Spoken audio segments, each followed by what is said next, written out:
শান্ত গ্রামের এক কোণে থাকত দাদি রুকসানা। তার ছিল একদম বাঞ্জার অনুর্বর একটি জমি। তবুও তিনি হাল ছাড়েননি। প্রতিদিন ভোরে ঘুম থেকে উঠে মাটি খুঁড়তেন, পানি দিতেন, আগাছা পরিষ্কার করতেন। মাসের পর মাস পরিশ্রমের পর সেই জমিতে সবজি, ধান আর ডাল গজাতে শুরু করল। দাদির চোখে আনন্দের জল। কিন্তু এক রাতে হঠাৎ পাহাড়ি দিক থেকে একটি বিশাল হাতি গ্রামে ঢুকে পড়ে।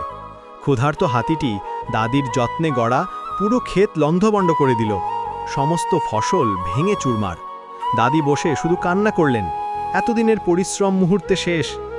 তবুও তিনি হাল ছাড়েননি। পরদিন সকালে শহরের পথে রওনা হলেন। সেখানে গিয়ে এক বাড়িতে কাজের সুযোগ পেলেন। ঝাড়ু দেওয়া, বাসন ধোয়া, রান্নায় সাহায্য, সব কাজ মন দিয়ে করতেন। ধীরে ধীরে তিনি টাকা জমাতে লাগলেন। দাদি বিশ্বাস করলেন, পরিশ্রম কখনো বৃথা যায় না। পথ যত কঠিনই হোক, মানুষ চাইলে আবার নতুন করে শুরু করতে পারে।